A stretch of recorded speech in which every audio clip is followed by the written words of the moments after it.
Mom, can I get a little bread? No, punk! You think it was easy to get this bread. Well, it wasn't. What makes you think I'll just give it to you like that? But I don't want the whole bread. Just a teeny tiny little bit. I know you want just a little bit, but that little bit is also important to me. If I reduce my loaf of bread, I won't be full. So I'll get hungry again before morning, and there's nothing to eat. No kidding. Dad? I turned to my dad, hoping for a solution for my growling stomach, but he just turned away and quickly ate up all his bread before gulping down a huge cup of water. My eyes filled with tears. But I'm your daughter. And so what? My mom spat back. You're grown. A 5-year-old child is grown up enough for me. What do you think, hubby? She turned to my dad. He nodded. Younger kids are out on the streets, getting meals for themselves and their families, but all you ever do is stress us out and reduce the little we have. You know, sometimes I wonder why we ever gave birth to you. You know, sometimes I wonder why I was ever born. I stammered, scared that my parents would smack me, but they simply ignored me. All right, everyone, calm down. Kendra's birth was a mistake and we're all at fault. There's no need to blame one another. Now, Kendra, if you don't mind, can you please excuse us? Your mom and I were discussing something important before you barged in. But I'm hungry. Well, go find something to eat then. My dad screamed, throwing my tiny body out of our tiny trailer. I begged our neighbors for food, but they all shut their doors in my face. I was so hungry and sad and weak that I just sat at the back of someone's trailer with tears flowing down my eyes. While crying, I noticed that one of the neighbors who had shut their doors in my face was frying chicken at the back of his trailer. Chicken! I'd never tasted it before, and all I wanted to do was have a tiny little piece. Once he stepped out for a second to get something, I immediately ran to the window of the trailer's kitchen, grabbed the chicken straight from the fire, and ran away, while blowing the hot chicken on the way to cool it off. I hid in a corner and munched on my amazing dinner. It was truly delicious, and thus began my life of crime. Hey, I'm Kendra, and I advise you to click the like and subscribe button before proceeding with the story. If you do that, you'll have 10 straight years of good luck. Who knows what you can achieve? But this will happen only if you hit the like and subscribe button. Trust me, it works. I grew up in a trailer park filled with the poorest of the poorest people. I'd never known what it felt like to have nice things around me or to have people in my life who genuinely cared about me. In our trailer park, it was every man for himself. If anyone got close to you, it was either because they needed help from you or they just wanted to steal from you. Even my parents didn't care about me. They didn't bother concerning themselves with what I ate or wore. They didn't even know where I was most of the time. It hadn't happened yet, but I was sure that if anything ever happened to me and I went missing by getting lost or kidnapped, my parents wouldn't even notice. They could go for weeks or months without seeing me, and they wouldn't bat an eye. From the age of 5, I had to learn how to take care of myself. If I didn't go out to look for food or money, I wouldn't eat that day, and I'd never have protective clothes to wear. After the chicken incident, I didn't want to steal again because I didn't like the way it made me feel, so I tried to work for people within and outside the trailer park. They never gave me anything. No food, no water, nothing. I had spent the whole day cleaning a man's house and surrounding when I asked him if I could get a little food because I felt like I was about to faint. To my surprise, this man exploded. And who do you think you are to ask me for food? You should count yourself lucky that we even let you behold our magnificent property. But instead, you're being ungrateful and asking for food. His pregnant wife came out and put her hand on his shoulder. I thought she was gonna be a little bit considerate and plead with him to listen to me, but shockingly, the next thing I heard was, "Honey, I told you we shouldn't have let this peasant into our house in the first place. Now look at that. She has suddenly grown some wings and decided to disrespect us." "I'm so sorry," I cried. "I didn't mean to disrespect you. I'm so sorry. I'm just starving. I don't mind if it's from the trash, honestly. I beg you, please, just help me." "Leave this place immediately and never return," the man screamed. The security guards approached me and threw me out of the building. As I was crying and walking away, a security guard's son ran out of the gate with a dirty paper bag. He handed it to me, waved, and ran back in. I opened it, and it was filled with pieces of bread soiled with stew, leftovers from the kitchen. It smelled so good. I cried and smiled and ate for the first time in 2 days. That was when I decided that I was done with being nice. I targeted all of the houses that kept hurting and rejecting me and started stealing food from them. I kept most of them in our trailer, in a hidden stash where my parents couldn't find them. And in less than a week, I already had enough dried foodstuff, grains, and more that were going to last me and my family for months. Stealing food became too easy and boring for me. I needed a little bit of extra fun and danger in my life. So I decided to start stealing money and any other thing that I could steal and sell for money. It was so easy to carry out my heists. I looked so young, pretty, and innocent that no one ever bothered to suspect me. People searched for the thief that was constantly invading their homes, but they never found me. In no time, I began eating well, buying nice clothes, and by the time I was 10, I was able to get myself a few gadgets, including a phone and a laptop. My parents noticed that I was looking and feeling better, but I always tried my hardest to keep my gadgets from them. I needed these gadgets for some online jobs that I was planning to begin, and I didn't need my parents to ruin that for me. But what I didn't know at the time was that my parents were destined to ruin any good thing that ever came my way, as long as I was still living with them. One day, I came back home from a successful heist and discovered that my parents had found and cleared out my stash. All the food stuff, clothes, and money that I had saved over the years were gone. Even my gadgets had disappeared. Mom, Dad, where's my stuff? What stuff are you talking about? We don't know about any stuff, my dad replied and winked at my mom. I know you guys have them. I have worked so hard to get those things. You can't just steal them all. Well, what are you gonna do about it, baby girl? How about I cut you a deal? Bring us in on your heists so we can also make good money. And we'll consider releasing your gadgets to you. It's for every other thing. They've been sold already. We're about to sell your gadgets too, but if you comply, we may reconsider.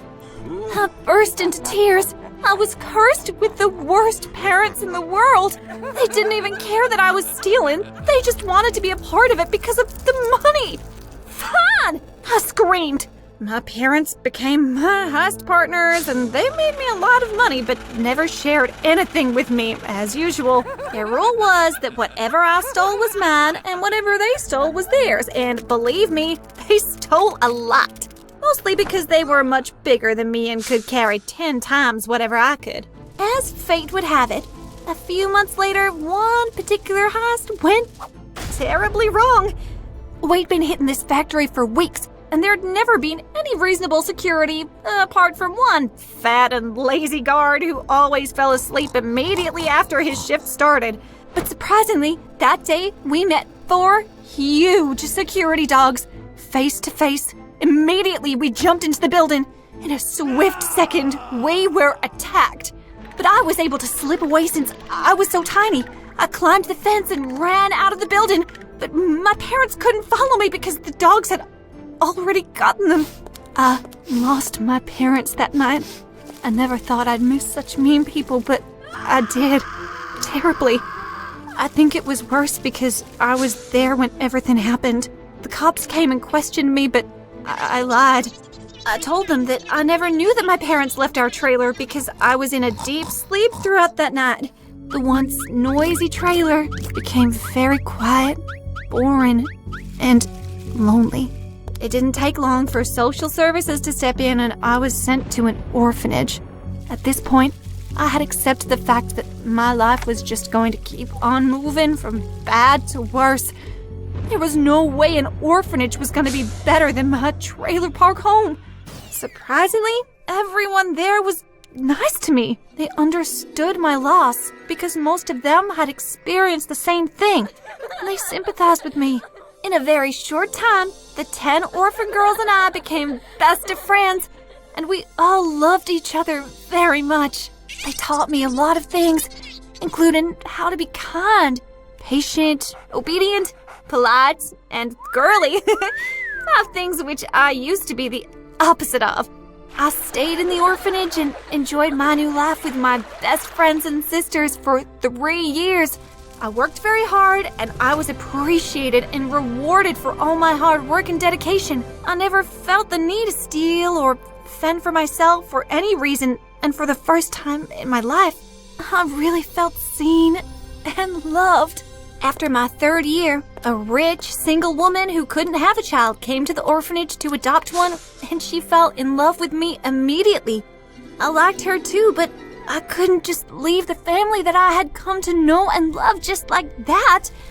So when it was my time to speak, I rejected her. I wanted to stay in the orphanage with my sisters forever.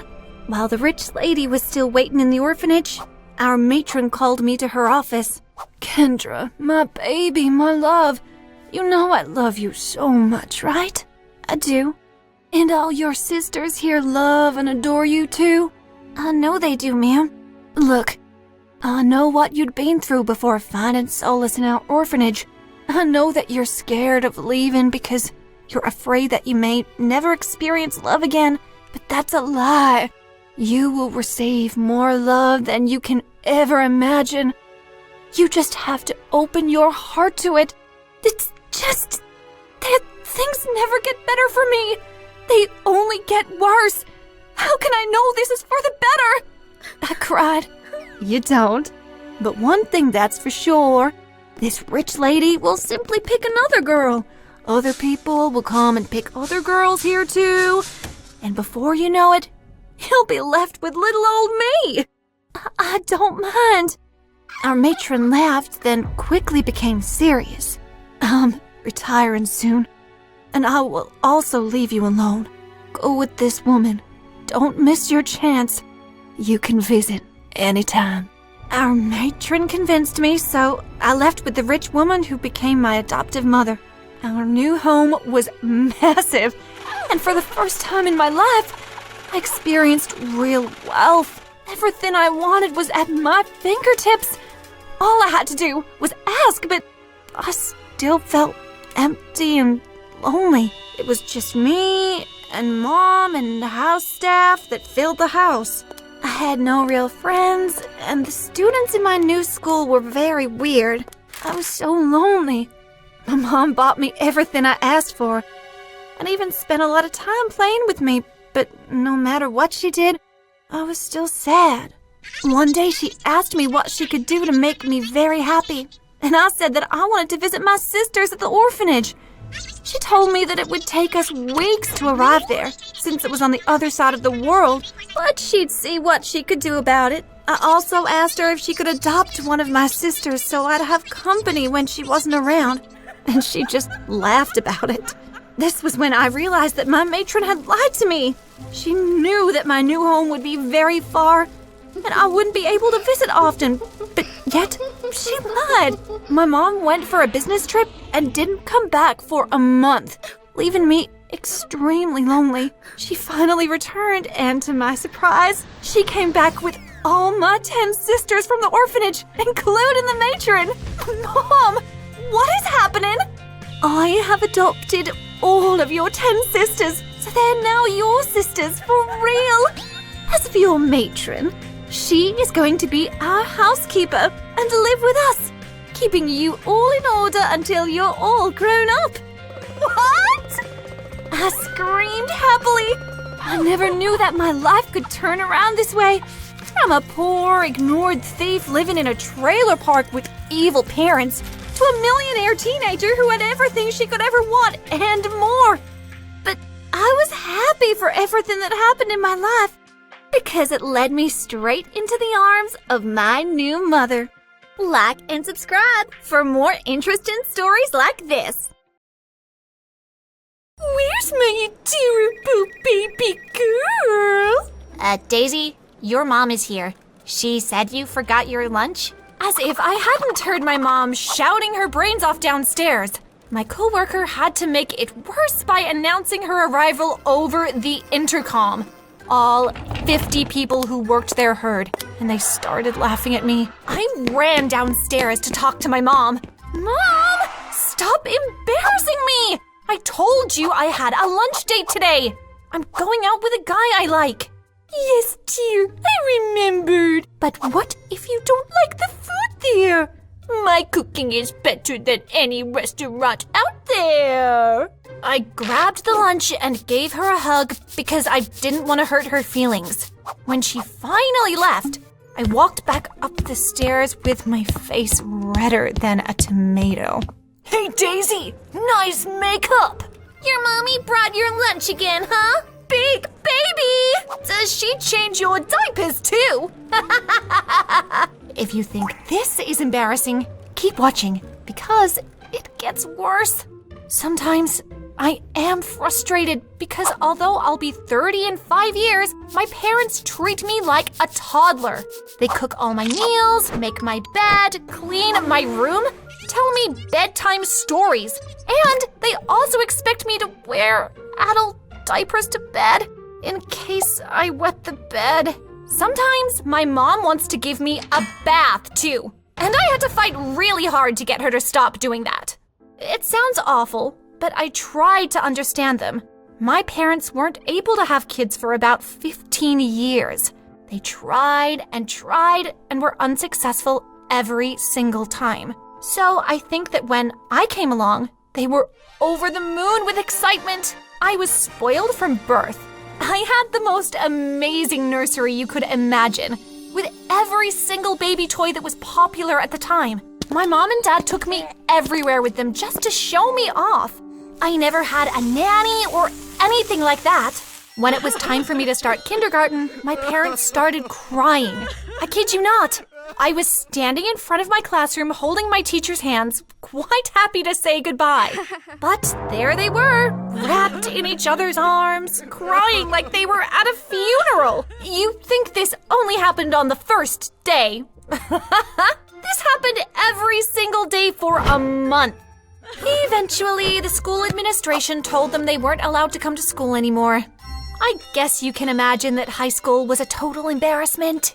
I rarely had any time to myself. To have any kind of fun, I'd usually have to sneak out of my bedroom window late at night. They refused to entertain the idea that I was growing up. Then, when it was time to go to college, I thought I'd finally get a break. But no. Daisy baby, which college do you want to go to? NYU. We'll buy an apartment near the university right now. No! I said NYU because we lived in Montana, and I figured that flying all the way to New York would give me a well-deserved break from my parents. I could go enjoy dorm life, clubbing, date guys, and do all of that. But no. They decided that I'd live with them, and that when I was done with college, we'd move back home to Montana. The plus side is that I always had wonderful, healthy, home-cooked meals waiting for me. No instant noodles for this gal. I didn't have to do laundry or any of the things that bugged the typical college students. I tried to look on the bright side, but as I got older, my parents really started to annoy me. I was 25 now, and my mom was still bringing my lunch to work. So, remember that guy I was going to meet at the beginning of the story? His name was Denzel, and I instantly fell in love with him on our first date. Oh, he planned the most romantic outing imaginable. He picked me up at the neighbor's house because I didn't want my parents to know too much about what was going on in my life. He gave me 24 roses, kissed me on my cheek, then he drove to a scenic spot where we had a picnic. After that, we went to an expensive restaurant and took a romantic stroll. I was really full after that. But I didn't love him for food. He had an amazing personality too. And I thought we were very compatible. We continued dating, and every day was more perfect than the last.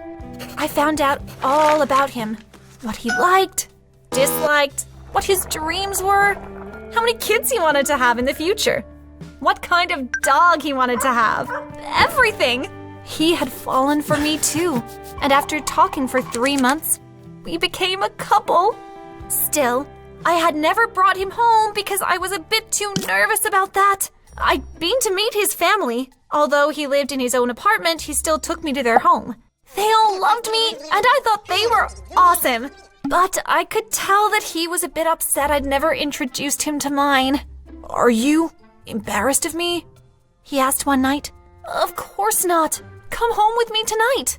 I called my mom and told her I was inviting my boyfriend over for dinner. She seemed okay with the idea, and when we got there, my parents behaved like normal parents. They seemed to like Denzel, and he seemed very comfortable. After dinner, I went to sit on the porch swing with Denzel. I was staring romantically into his eyes, and he was just about to go in for a big kiss when... "Daisy dear, you're out of diapers. I'm going to drive to the store to get some, okay, my schnookums? Don't miss Mommy too much. I'll buy you some cookies too. Can't have my baby girl wetting the bed." She got in her car and drove away. Denzel stared at me, then burst into laughter. "You wear diapers? Listen, there's something I need to tell you. It's the reason I was so uneasy about bringing you here." I told him the whole story about how my parents were a bit insane and still treated me like a baby. I was worried that it would have jeopardized our entire relationship, but somehow he just found the whole thing funny. He laughed and laughed, and eventually I was laughing too. That's one of the main things I loved about him, that he'd laugh at almost everything. You know what else he did during our perfect relationship? He taught me to drive. My parents wouldn't allow me to learn because they believed I was too young and that the road was too dangerous for me. Denzel sensed that I was a bit embarrassed about that. So my boyfriend taught me to drive, and do you know what? It was awesome! He was the best teacher ever, and I'm a great driver now. Now, I drive his car everywhere. My parents don't know any of this though. They'll probably never find out. After 2 years of dating the love of my life, he proposed to me, and I immediately accepted. When I broke the news to my parents, my mom started crying. "Does that mean you're going to leave me?" "No, Mom, but I'm older now, and this is what grown people do. We get married and start families of our own. It doesn't mean I don't love you anymore." "My baby girl, my only baby girl, he doesn't love me anymore." He looked like he was about to faint, and I couldn't take it anymore. "Fine, Dad, what do you want me to do?" "Can you and Denzel move here after you get married so your mom and I can still take care of you?" Fine, Dad. But how could you agree to that without asking me? Have you met my parents? They looked like they were about to die. Yes, but you should have discussed it with me first. That's what couples do. You can't just go around making decisions without talking to me. I'm so sorry. I'll do whatever I can to make it up to you. I guess we could try to live with them for a while. It will give us a chance to save money. Then we can use it to build a big wall around our house so they can't get in. We were both laughing by then. Anyway, we had a beautiful garden wedding, and our 2-week honeymoon in Jamaica was even more splendid. We had a beautiful suite with a view of the ocean, and we went sightseeing to amazing places every day. My mom kept calling me every 2 minutes, so I eventually threw my phone into the sea. How relieving! When we got back to Montana, my mom was waiting at the airport to pick us up. She gave me a big hug and more or less ignored Denzel. Then World War III began. It was like my parents were fighting against my husband for my attention. One night, my mom had left for a business trip and my dad decided that he was too lonely in his own bed. So, do you know what he did?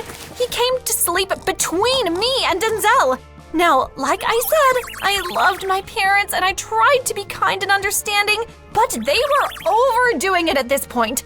To make things worse, Denzel looked miserable, and I was starting to forget what his laugh sounded like. So you know what I had to do. I had to woman up. I broke the news to my family over dinner. Denzel and I are moving out. We are? Yes, I found us an apartment. Well, there are a few choices. You can decide, darling. Yes! My daughter! She doesn't love me! Who will cook for you? Buy you diapers? Tell you stories? Mom, I'm not a baby. Maybe someday I will have children and you can do those things for them. Luckily, she didn't break down into tears. My dad held her and they both looked depressed though. By the next week, I had moved out with my husband. Life was blissful and he was back to his usual jolly self again. We had a wonderful time. After months of pure happiness, I got a knock on the door. It was my freaking parents, and they had suitcases. Nice to see you guys, but what are you doing here? We're moving in! You can't do that. How did you even find this place? We have our ways. So, I'll sleep next to you and Denzel, and your mom will take the couch, okay? I just can't stand the idea of not being able to look after you. At that time, Denzel was in the shower. I let my parents sit on the couch and I went to tell him what just happened.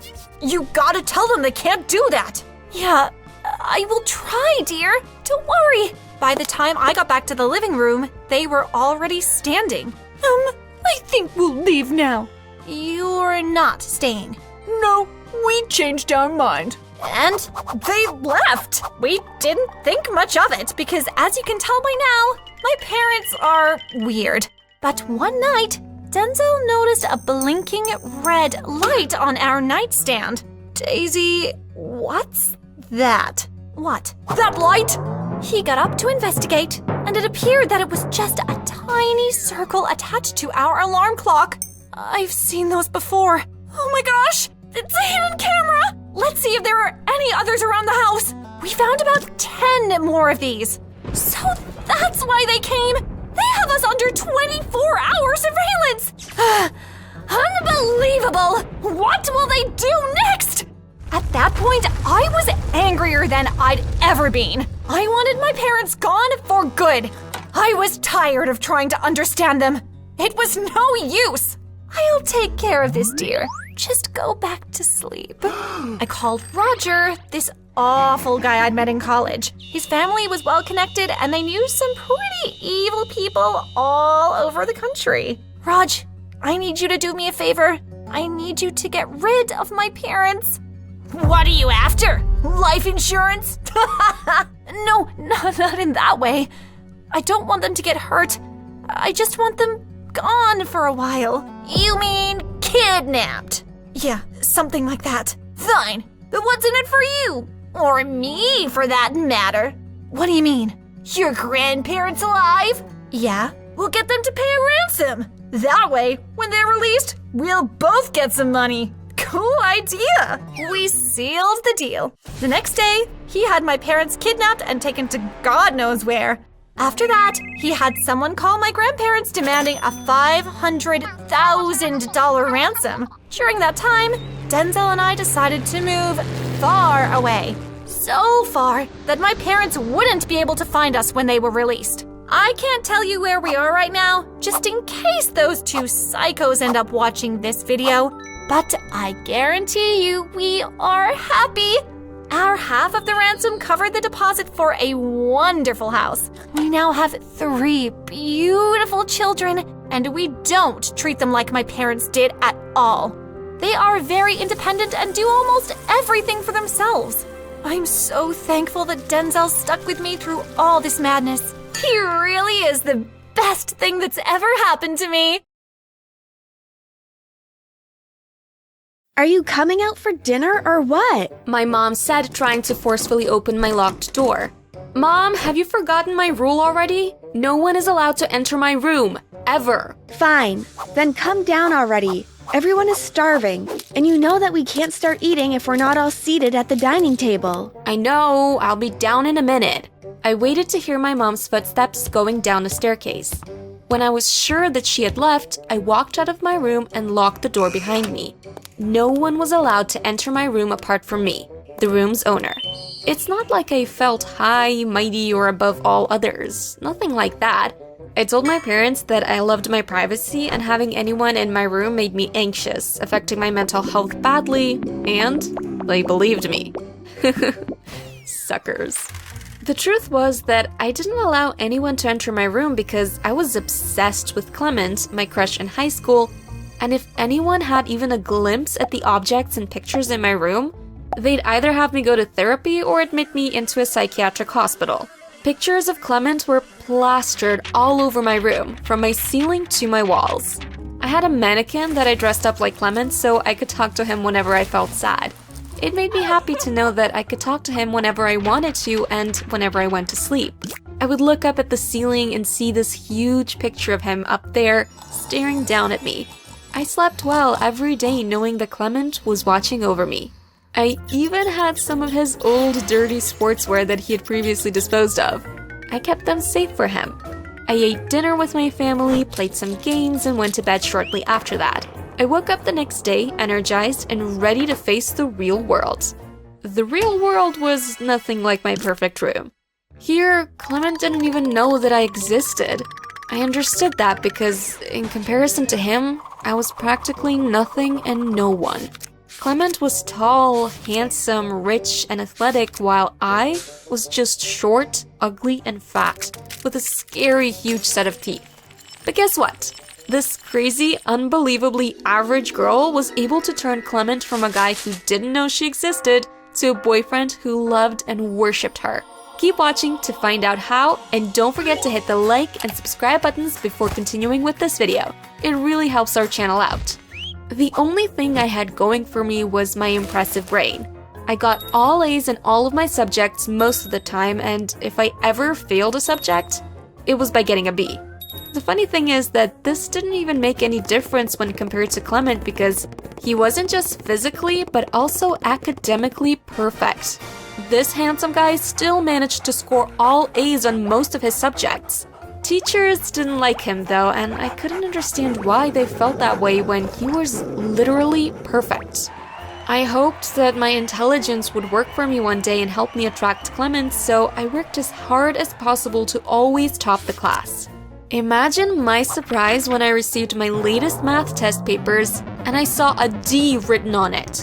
I signaled a new math teacher. He didn't know me and how good I was, so there was obviously a mistake. Sir, I think there's been some sort of mistake. What's the problem, young woman? I'm seeing a D on my paper. I understand that we all have different types of handwriting, but this is supposed to be an A, right? No, it's not. I marked your script and you merited a D. Try to work harder for next time. Is this some sort of prank, sir? But he didn't talk to me again and simply went back to teaching the class. It had to be some kind of mistake. Me? Priska? A D? Impossible. It can't happen. After all of my hard work, I'd never gotten a D before. This math teacher must be up to some mischievous game, but I will beat him at it. There was no way he was going to mess up my future and my chance with Clement. Priska, you're not even listening. This is why you got a D in the test. And if you don't become more attentive, you may just keep failing. I turned back to see if Clement was really witnessing my embarrassment, but he seemed to be seriously focusing on his own test paper. He looked shocked and upset while his girlfriend, Cynthia, tried to console him.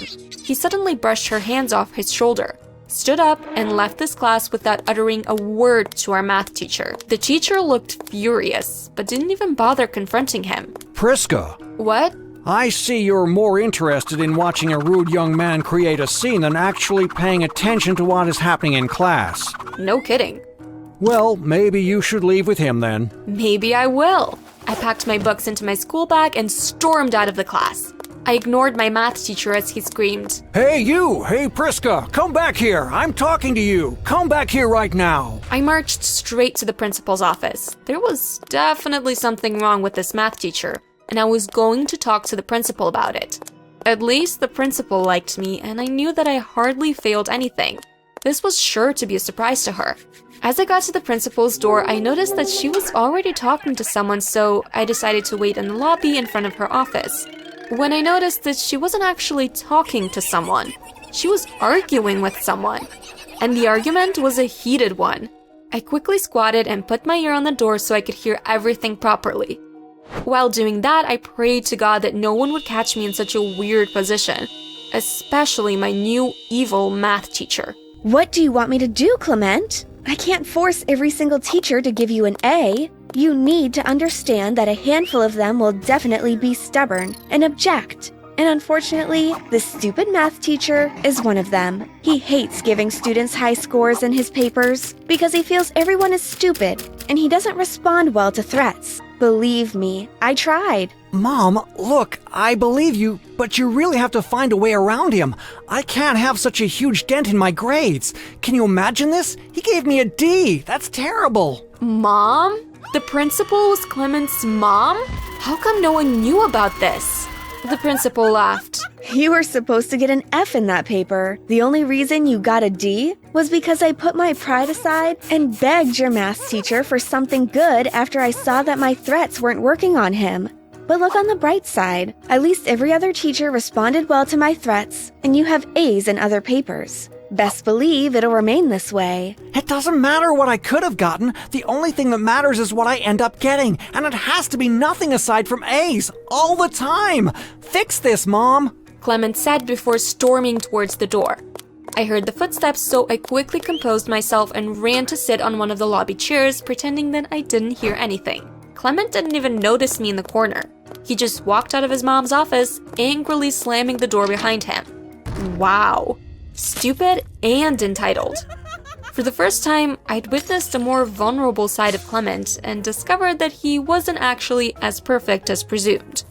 This didn't make me stop liking him though. If anything, I liked him even more now. But this was a crazy revelation. I had very powerful information in my hands, and how to use it was up to me. First of all, while trying to figure out why no one knew that the principal was Clement's mother, I remembered that our school had a rule against relation schooling and working in the same building. It wasn't allowed, and if discovered, one of them had to go.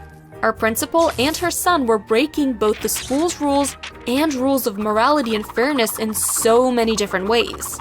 I didn't just have Clement's life in my hands, I also had his mother's. I could control them and make them do whatever I wanted, when I wanted to. Interesting. It was time to make my dream a reality. It was time to make Clement my boyfriend. I confronted Clement with my knowledge, and he literally shuddered. Who are you and why are you doing this? What do you want from me? Look, I can pay you a lot of money monthly if you promise to be quiet about it. Will that be okay with you? I laughed. It's okay, baby. I don't need to be paid money. I require, different kind of payment. What? Huh? What's that? From this second forward, you have become Priska's loyal, doting, and devoted boyfriend. Who's Priska? I'm Priska, dummy. Well, I don't know how to break this to you, but I already have a charming girlfriend, so you're too late. Was this guy dumb? If you want me to keep your secret, this is going to be one of my payments. One of? Yes, you'll also have a discussion with your mother. Although I already excel in all my subjects, I just want to make sure that I never get a B. It has to be all A's all through. You will be a doting boyfriend and perform all boyfriendly duties like carrying my bags while I'm walking, cleaning up after me, and worshipping the ground I walk on. Fine. Great, it's a deal then. Now, boyfriend, go ahead and break up with your ex immediately. I'm waiting. My life took a turn for the better once I started dating Clement. He performed his duties so well that sometimes I even wondered if he really liked me. But that was impossible. There was no way. He was just putting on a show, right? The only problem I had was that Cynthia, Clement's ex-girlfriend, refused to give up on him. She couldn't understand why he would downgrade so badly on such short notice. According to her, there were no warning signs. Everything was moving smoothly and they were crazy about each other before the breakup. She really wanted to figure out why it happened. One day, I told Clement to kiss me in the bleachers, and he said he wasn't in the mood. We started arguing and shouting, revealing all of our secrets in the process, without knowing that Cynthia was right behind us, listening to every word. Wow, so the truth is finally out. Oh my God, Cynthia, thank God you finally found out. I wanted to tell you so many times, but I just couldn't. I didn't know how you'd react, and I didn't want you to change the way you looked at me. How do you think I'm looking at you now? I'm sorry. What do you want? Please don't tell on us. Shut up! I'm not telling on you guys. As a matter of fact, I want in. I've been having a really hard time with my grades recently, and if your mother can change that for me, I'll really appreciate that. What about us? Us? There is no us. There stopped being an us the day you broke up with me so you could date an ugly duckling, so focus on her. At least I'm glad to know that our breakup was no fault of mine. Date Prissa. You deserve her. Things continued the way they were, and we all excelled for years, until I saw both Clement's and Cynthia's school bags outside the janitor's closet one day. I barged in and caught them kissing. What is this betrayal? What does it look like? Prisca, wait, I can explain. Enough of the lies, please, Clement. Clement and I are dating, and yes, we've been dating in secret all these years that you thought he was actually yours. So what? What are you going to do about it? I'll mess you both up. Watch me. How? Whatever you do to us, you also do to yourself. We kept on going back and forth until the janitor materialized from a hidden part of the closet. Goodness, have you been here all this while? Always. None of you kids ever notice my presence when you come here to make out, but this is my house. I'm always here. He said in a dry Texas accent. I know you kids' terrible secrets now, so you have to help me in a heist. What? Hell no! No way! Yes way, kids. Yes way. He sang like a madman. We didn't have a choice, so we followed the janitor to steal from his neighbor's house when they traveled. Unfortunately, someone saw us breaking in and called the cops on us, so the house was already surrounded by cops by the time we went out. The janitor immediately squealed and told the cops all our secrets. We had recently turned 18, so we were all arrested and convicted for 1 year plus hard labor each. Luckily, our principal, Clement's mom, knew nothing about the heist, so she wasn't arrested by the cops. Instead, she was fired from our school when her part in all this craziness was discovered, and no other school agreed to accept her for work, so she started a business. 1 year later, the 3 unlucky teenagers were released. Cynthia immediately left the country to start a new life, while Clement stayed back to help his mother with her business. I still liked Clement, and I wanted to spend as much time with them as possible, so I volunteered to work with them and help them build their business, but they swiftly rejected me. I was hurt, but I had to move on. At home, my room had been torn apart, and we had a new rule now. Nobody was allowed to lock their room doors no matter what. After the crazy experience, I decided to restart my life, become a new and better person, and change my ways for the better. I hope it works. Bye!